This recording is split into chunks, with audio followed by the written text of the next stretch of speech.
오늘은 어디로 가고 계십니까? 라고 하는 제목으로 함께 하나님 말씀을 나누려고 합니다. 말씀을 통하여 우리 각자에게 들려주시는 성령의 음성을 듣는 시간이 되기를 바랍니다.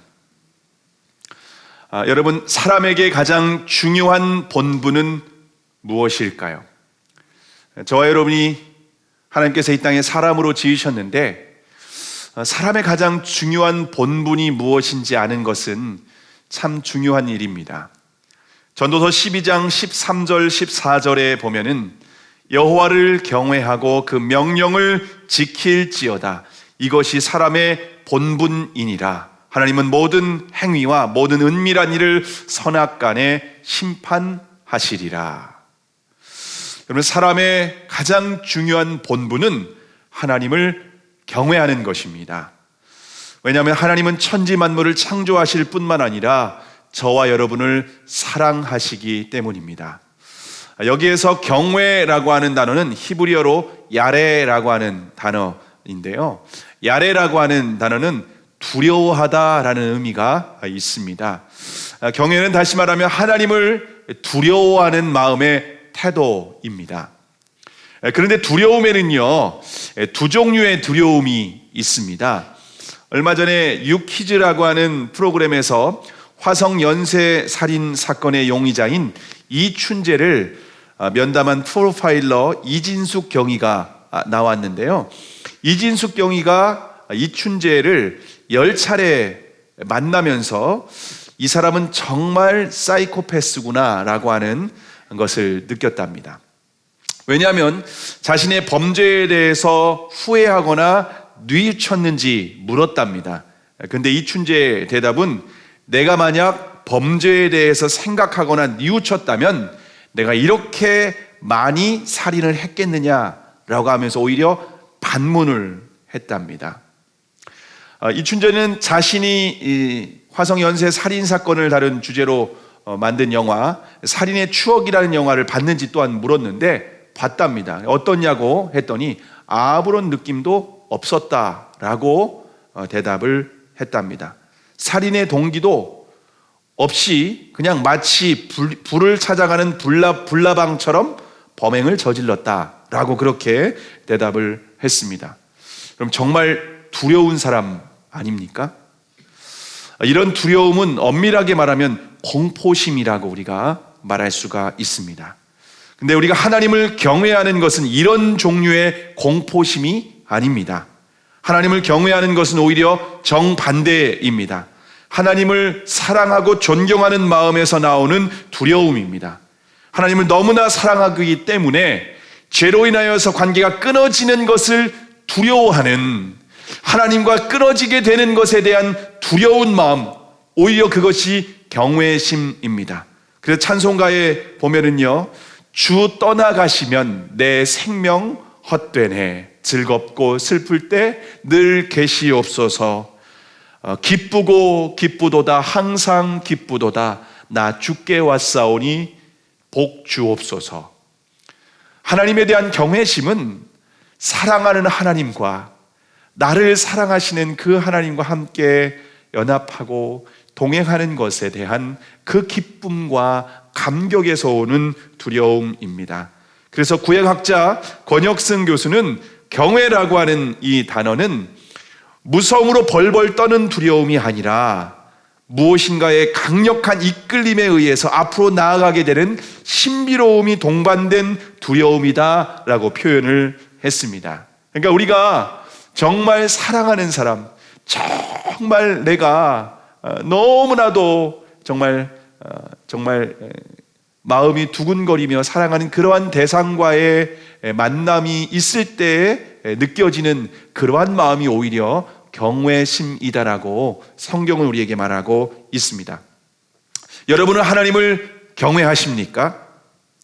하나님의 사랑에 감동되어 그 하나님을 경외하고 계십니까? 십자가의 사랑이 너무 크고 놀라워서 그 사랑 때문에 내 삶 전체를 드리고도 아깝지 않은 정말 그러한 경외심이 우리 안에 있습니까? 우리가 하나님을 경외한다면 삶으로 반드시 열매를 맺을 수밖에 없습니다. 하나님을 경외하는 사람들은 반드시 그 명령에 순종해야 합니다. 이것이 사람의 본분이라고 말씀하고 있습니다. 하나님은 사람의 마땅한 본분을 다하는 자에게 하늘의 신령한 복과 이 땅의 기름진 복을 넘치도록 부어주십니다. 반대로 하나님을 경외하지 않고 그 명령에 불순종하는 자에게는 모든 행위와 모든 은밀한 일까지 반드시 심판하신다라고 하는 것을 기억하시기를 바랍니다.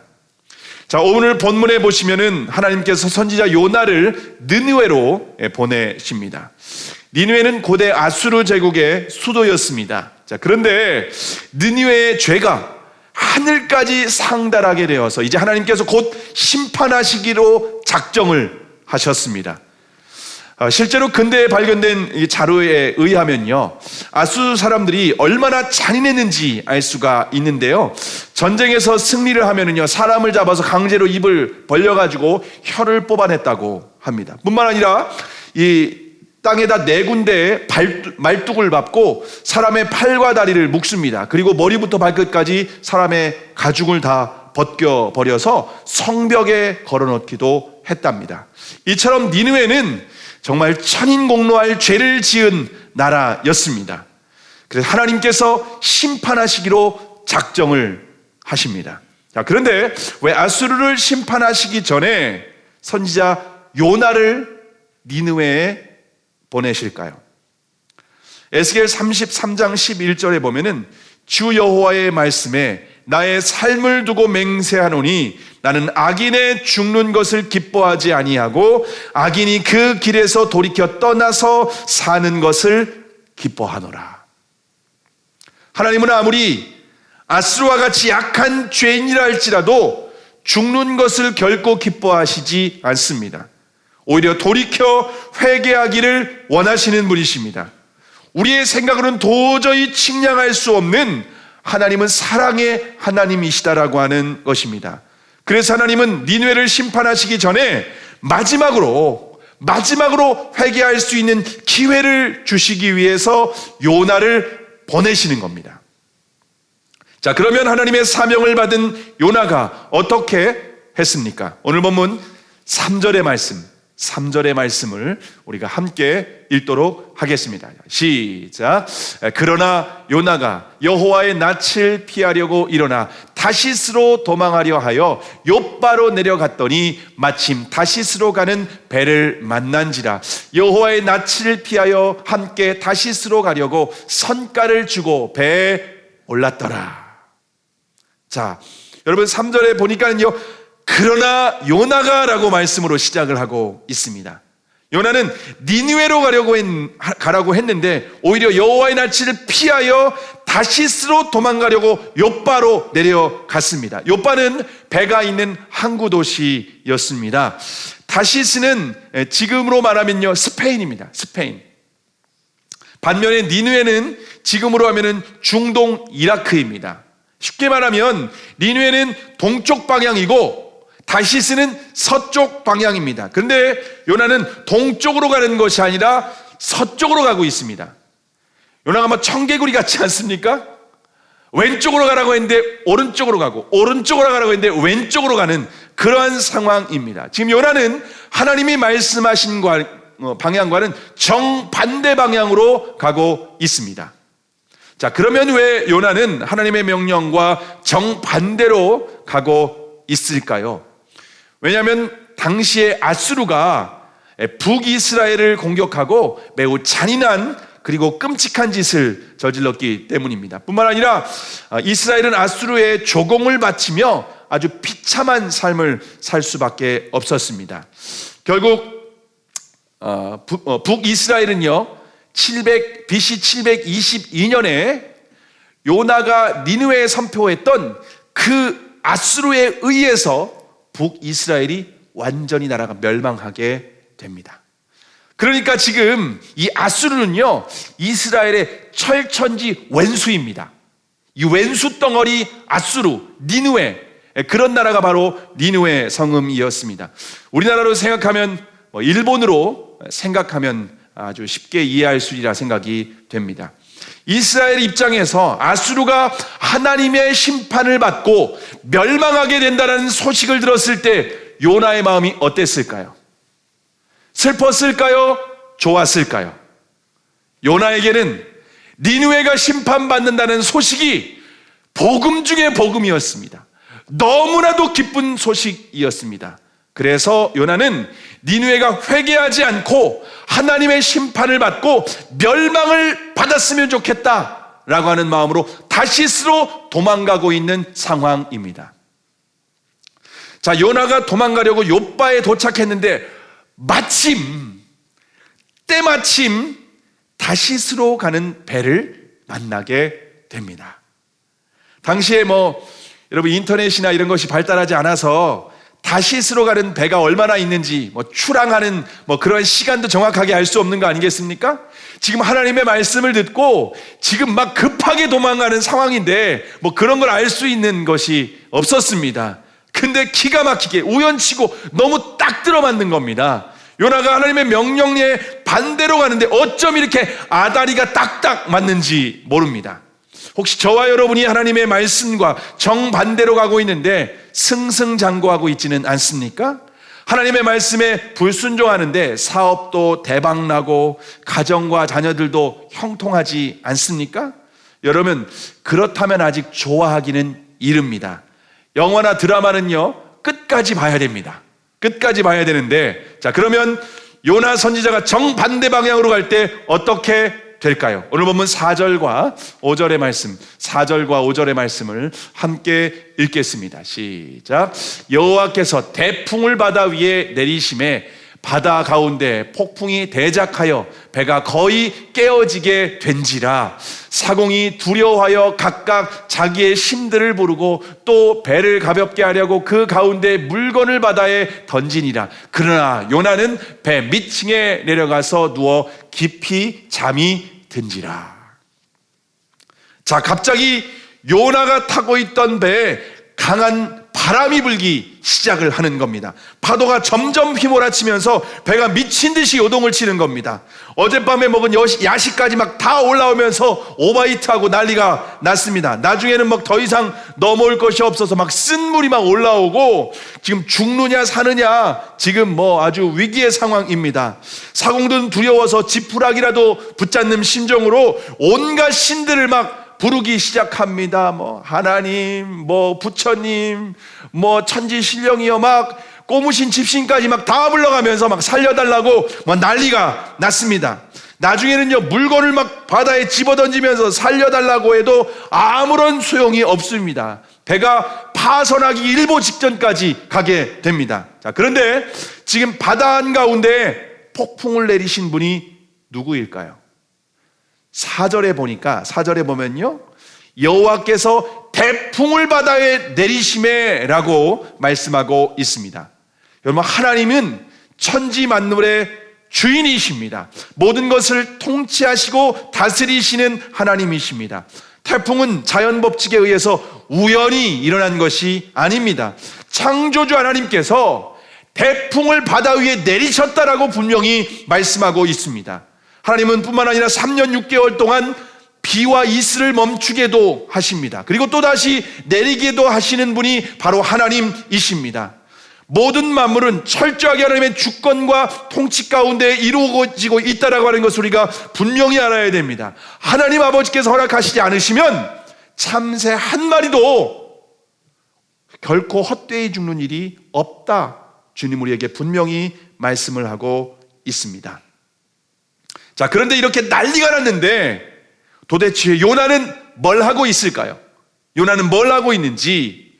지금 요나는 배가 파선하기 일보 직전인데 배 밑바닥에 내려가서 아주 깊이 잠이 들어 있습니다. 이것은 요나가 영적으로 깊은 잠에 들었다라고 하는 의미입니다. 요나가 영적으로 얼마나 심각한 상태인지를 보여주고 있습니다. 하나님은 요나를 깨우기 위해서 태풍을 허락하셨습니다. 태풍을 허락하셔서 요나가 깨어나라고, 일어나라고 지금 경종을 울리고 있는 것입니다. 마찬가지로 여러분, 지금 코로나19는 한국교회를 깨우기 위한, 그리스도인들을 깨우기 위한 알람 시계와도 같습니다. 잠자는 그리스도인을 깨어나라고 하나님께서 계속해서 우리 코로나19를 하나님께서 보내고 계시는 것입니다. 근데 오히려 많은 그리스도인들이 영적인 잠에서 깨어나는 것이 아니라 오히려 더욱 깊이 잠들어가는 것을 볼 수가 있습니다. 여러분, 잠들어가는 것을 넘어서 죽어가고 있습니다. 죽어가고 있다라고 하는 것, 저와 여러분이 기억하실 필요가 있습니다. 물론 하나님은 처음부터 폭풍을 허락하시지 않습니다. 처음부터 우리의 길에 장애물을 놓지 않습니다. 성경을 읽지 않는다고 해서 사업이 망하게 하지 않습니다. 기도 한번 하지 않는다고 해서 갑자기 몸에 암에 걸리게 하지 않습니다. 주일 예배를 빠지고 놀러 간다고 해서 교통사고를 당하게 하지 않습니다. 처음부터 강한 파도를 보내시지 않습니다. 처음에는 인격적으로 권면하십니다. 주일 설교를 통해서 우리의 죄를 깨닫게 하십니다. 돌이키라고 말씀을 하십니다. 큐티를 통해서 우리에게 회개하도록 감동을 주십니다. 주변의 동역자들의 권면을 통하여서 내가 무엇이 잘못되었는지 깨닫게 하십니다. 그럼에도 불구하고 끝까지 회개하지 않으면 하나님은 태풍을 보내십니다. 강한 바람과 파도를 내리십니다. 우리의 삶에 태풍이 불어닥칠 때 여러분, 가장 먼저 확인해야 될 것은 주님과의 관계입니다. 내가 지금 가고 있는 방향을 점검해 보실 수 있기를 바랍니다. 예수님을 따라가고 있는지 아니면 세상을 따라가고 있는지 확인해 보시기를 바랍니다. 나의 삶의 주인이 예수 그리스도인지 아니면 다른 것인지 여러분 확인해야만 합니다. 대부분의 성도들이 주님을 따라간다고 하지만 실제는 다른 것을 따라가고 있습니다. 만약 주님을 따라가는 것이 아니라면 반드시 회개해야 됩니다. 삶의 방향을 돌이켜야 됩니다. 내 삶의 폭풍은 방향을 돌이키라고 하는 하나님의 사인입니다. 내 삶의 방향을 돌이키지 않으면 폭풍은 멈추지 않을 것입니다. 어떤 수단과 방법을 다 동원해도 여러분, 태풍이 사라지지 않습니다. 회개하고 돌이키는 것이 아니면 다른 방법이 없다는 것, 여러분 분명히 명심하실 수 있기를 바랍니다. 그럼 배에 타고 있던 사람들이 아무리 노력해도 태풍이 잦아들지 않는 겁니다. 그래서 선장의 뇌리에 섬광처럼 스쳐가는 생각이 있었습니다. 내가 지금까지 평생을 뱃사람으로 수십 년을 살았는데 이런 태풍은 난생 처음 본다. 이건 분명히 배 안에 천벌을 받아 마땅한 놈이 타고 있다라고 하는 것이 분명하다. 그래서 모든 사람들을 불러 모으고 누구의 죄 때문인지 우리 한번 제비 뽑아보자, 사다리 타기 하자, 이렇게 지금 제안을 한 겁니다. 여러분, 딱 그렇게 해서 제비를 뽑았는데 누가 걸렸습니까? 여러분, 요나가 딱 걸린 겁니다. 하나님께서 핀셋으로 마치 요나를 딱 뽑아 올리는 그런 상황입니다. 그러니까 전부 다 사람들이 막 난리가 났습니다. 너 도대체 누구야? 무슨 죄 지은 거야? 어디서 왔어? 어느 민족이야? 솔직히 말해. 그러면서 그렇게 추궁을 하고 있는 상황입니다. 그래서 더 이상 요나가 자신을 숨길 수 없어서 이실직고를 하게 됩니다.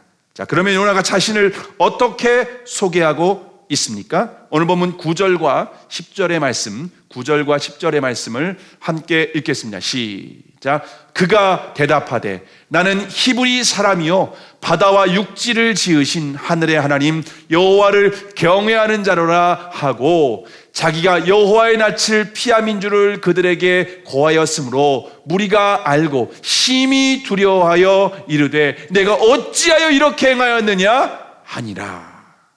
자, 요나가 자신을 먼저 소개하길 나는 히브리 사람이라고 소개를 합니다. 이 히브리 사람이라고 하는 강을 건너온 그러한 사람들이라는데 아브라함의 후손, 다시 말하면 선택받은 백성이라고 하는 의미가 있습니다. 뿐만 아니라 바다와 육지를 지으신 하늘의 하나님 여호와를 경외하는 자라고 소개를 하고 있습니다. 여러분, 지금 요나는 자신을 소개할 때 하나님을 경외하는 자입니다 라고 소개하고 있습니다. 나는 너희들하고 달라. 나는 사람의 본분, 하늘과 땅을 지으신 창조주 하나님을 경외하는 사람이야 라고 그렇게 소개하고 있습니다. 그런데 지금 요나의 행동은 얼마나 다른지 아십니까? 하나님을 경외한다라고 그렇게 말을 하면 여러분 하나님의 말씀에 순종해야 되는 것 아닙니까? 그런데 요나는 하나님을 경외한다고 하지만 삶은 정반대 방향으로 가고 있습니다.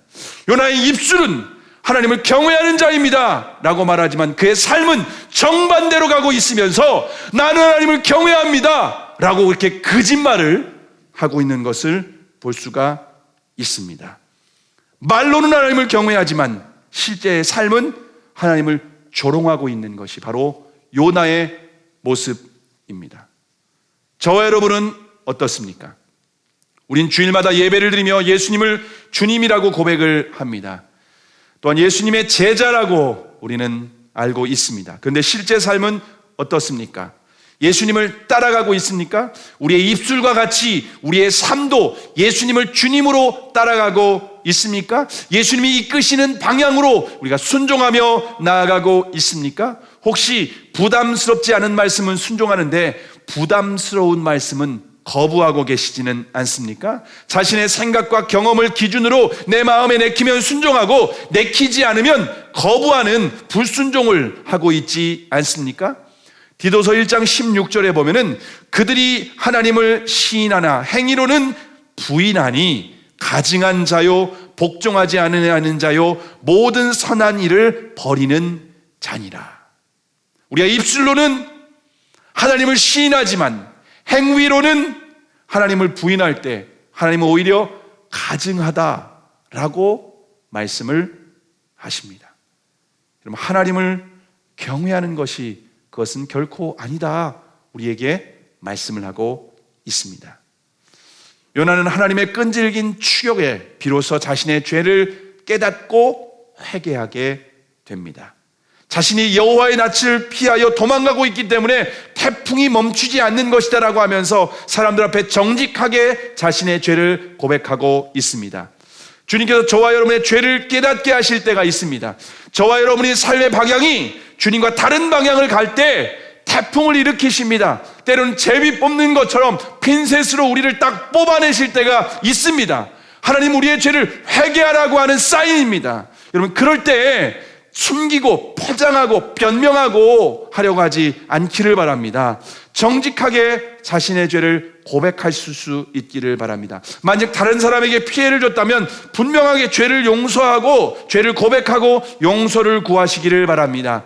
가정에서 여러분 배우자와 자녀에게 또한 여러분이 잘못을 한 일이 있습니까? 정말 주님을 경외한다고 하지만 삶은 전혀 다른 가정에서의 모습을 보여주셨습니까? 그래서 가정에 상처를 주셨습니까? 그렇다면 여러분 가정에서 배우자와 자녀에게 내 죄를 고백하고 그리고 정말 용서를 구하는 것이 정말 믿음의 사람들의 합당한 모습이다라고 하는 것입니다. 때로는 교회 공동체 앞에서 자신의 죄를 고백할 필요가 있습니다. 이처럼 자신의 죄를 시인하고 인정하는 사람에게 하나님의 은혜가 임하는 줄을 믿으시기를 바랍니다.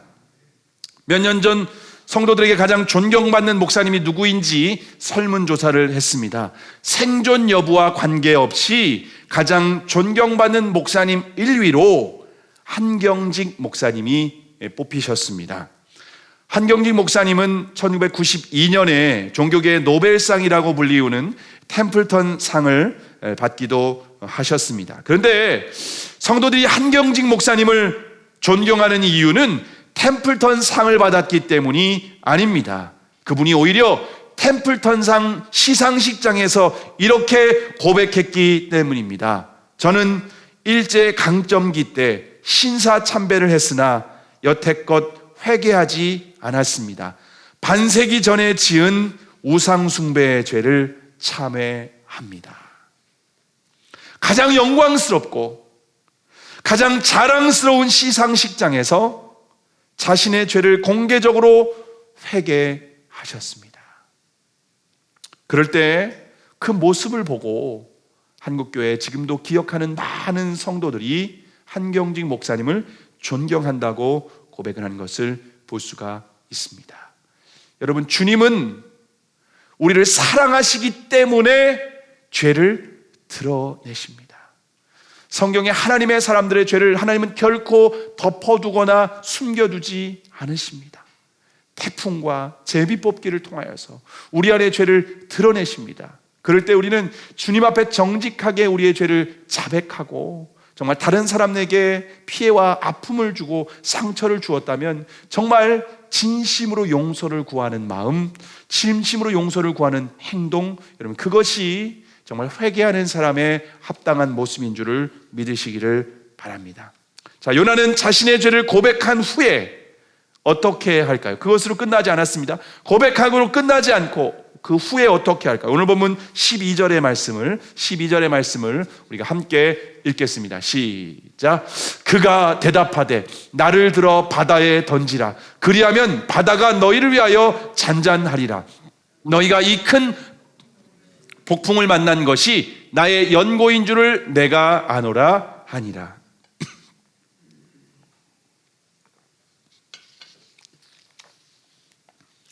자, 요나는 자신의 죄를 정직하게 고백하고 여호와의 낯을 피하였기 때문에 이 태풍이 임하게 되었다라고 하는 고백을 했습니다.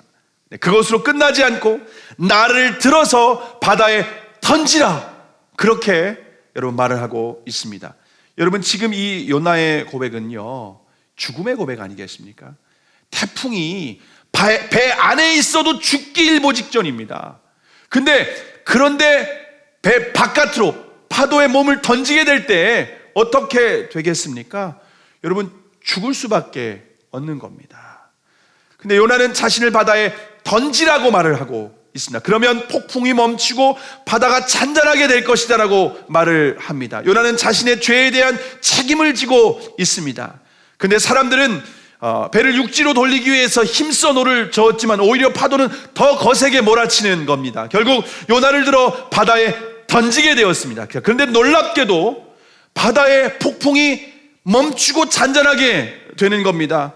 요나가 근데 바다에 던져졌을 때 어떤 일이 일어났는가? 오늘 읽지는 않았지만 17절에 보면은 여호와께서 이미 큰 물고기를 바다에 예비하사 요나를 삼키게 하셨으므로 요나가 3일 3야를 물고기 배에 있으니라. 여러분, 하나님께서 천지 만물을 주관하시는 하나님께서 요나를 잠에서 깨우기 위해서 대풍을 내리셨을 뿐만 아니라 요나가 바다에 던져지게 될 때는 이미 큰 물고기를 다 예비해 놓고 기다리고 계셨다는 것입니다.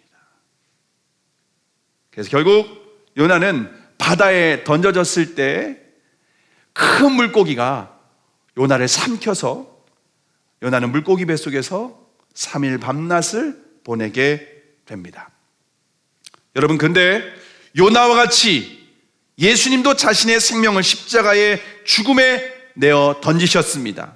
뿐만 아니라 3일 동안 죽음에서 머물러 계셨습니다. 근데 예수님은 자신의 죄 때문이 아니라 우리의 죄 때문에 십자가에 죽으셨습니다. 요나가 물고기 뱃속에 들어간 사건은 예수 그리스도의 죽음을 예표하는 사건이었습니다.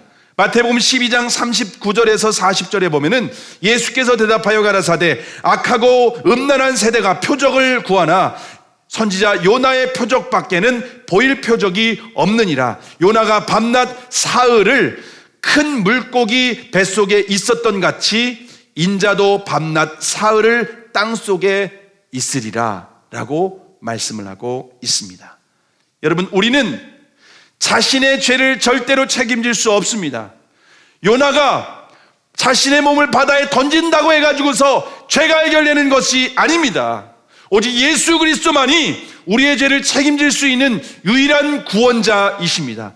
우리가 죄를 시인할 때 비로소 하나님께서 예비하신 예수 그리스도를 바라볼 수 있게 되는 것입니다. 나의 죄를 위해서 십자가에 죽으시고 부활하신 그 예수 그리스도의 복음이 믿어지게 되는 은혜를 베풀어 주셨습니다. 예수 그리스도를 붙드는 사람에게 영원한 생명 또한 우리에게 약속을 하셨습니다. 그러나 여전히 자신의 죄를 인정하지 않는 사람은 예수 그리스도를 볼 수가 없습니다. 예수 그리스도의 복음을 믿을 수가 없습니다. 하나님의 말씀과 정반대로 달려갈 수밖에 없습니다. 그런 사람들에게 폭풍이 멈추지 않습니다. 그 마지막은 또한 영원한 심판이 기다리고 있다는 것, 주님께서 성경을 통해서 우리에게 분명히 말씀을 하고 있습니다. 여러분, 자신의 죄를 시인하는 사람만이 예수 그리스도의 복음으로 구원받고 예수 그리스도에게서 예비하신 큰 물고기와 같은 그 은혜를 경험하게 되는 줄을 믿으시기를 바랍니다. 말씀을 마치려고 합니다. 역사 속에서 헬라의 알렉산더 대왕은 최초의 대왕이라고 불렸습니다. 그런데 알렉산더 대왕이 가장 싫어하는 것이 있었는데요, 전투에 나아가서 용감하게 싸우지 않고 도망치는 행위였습니다. 알렉산더는 도망병을 잡으면요 반드시 공개적으로 처형을 했습니다. 왜냐하면 그래야 또 다른 사람들이 전쟁에서 도망을 가지 않기 때문입니다. 어느 날 한 병사가 전쟁에서 도망치다가 붙잡혀 그리고 알렉산더 앞에 끌려오게 되었습니다. 알렉산더가 그 병사를 보니까 너무 앳되고 불쌍한 거예요. 그래서 충분히 좀 이해하고 싶은 마음이 들었습니다. 그래서 알렉산더가 그 병사에게 물었습니다. 내 이름이 무엇이냐? 그러자 그 병사가 기가 죽은 목소리로 알렉산더입니다 라고 대답을 했습니다. 깜짝 놀란 알렉산더가 다시 한번 물었습니다. 내 이름이 무엇이라고? 병사는 더 기어드는 목소리로 알렉산더입니다 라고 대답을 했습니다. 그 병사의 이름이 대왕 알렉산더와 똑같은 이름을 가지고 있었던 겁니다. 알렉산더가 세 번째 화가 나서 물었습니다. 내 이름이 무엇이라고? 놀란 병사가 알렉산더입니다 큰 소리로 대답하자 알렉산더가 그 병사의 목을 잡고 이렇게 얘기했습니다. 내가 알렉산더라고? 지금부터 너의 이름을 바꾸든지 아니면 너의 행동을 바꿔라. 둘 중에 하나는 반드시 해야 된다. 그렇지 않으면 내가 벌을 내릴 것이다. 저와 여러분 예수 그리스도를 주님으로 믿고 따르는 그리스도인입니다. 근데 만약 주님을 따르지 않는다면 둘 중에 하나는 반드시 해야 합니다. 그리스도인이라고 하는 이름을 바꾸든지 아니면 행동을 바꾸든지 해야 합니다. 근데 주님을 포기한다는 것은요 영원한 생명을 포기하는 가장 어리석은 선택입니다. 저와 여러분이 정말 영원한 생명을 믿는다면 삶의 방향을 돌이켜야만 합니다. 삶의 방향을 유턴해야만 합니다. 회개하고 합당한 열매를 삶 가운데에서 맺어야만 합니다. 왜냐하면 주님께서 나더러 주여 주여 하는 자마다 천국에 다 들어갈 것이 아니요 다만 하늘에 계신 내 아버지의 뜻대로 행하는 자라야 들어가리라 라고 말씀하셨기 때문입니다. 저와 여러분이 자신의 죄를 시인하고 십자가를 붙들 때에 주님께서 우리를 책임져 주십니다. 우리의 삶을 정말 예수 그리스도의 사람으로 그리스도인으로 주님을 따를 수 있는 은혜와 능력을 베풀어 주십니다. 그리고 우리의 삶 가운데 주님이 기뻐하시는 아름다운 열매를 맺게 하시는 줄을 믿으시기를 바랍니다.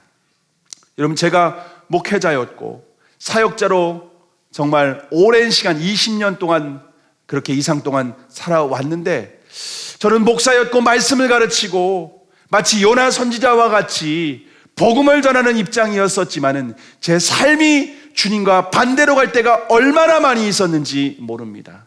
개척을 한 이후에 주님은 돌이키라고 내 삶을 주님을 따라가야 된다라고 말씀을 하십니다. 주님을 따라가면서 주님은 제 삶의 영역 곳곳을 보여주십니다. 제가 하는 말을 보여주시고요, 제가 가정에서 하는 행동을 보여주시고요, 제가 혼자 있을 때 무의식적으로 하는 그런 모든 것들을 주님은 다 보여주시고 깨닫게 하여 주시고 돌이키라고 삶의 모든 것을 온전히 예수 그리스도를 따라야 된다고 주님은 계속해서 성령으로 나에게 권면하시고 주님을 따라가는 길을 보여주고 계십니다.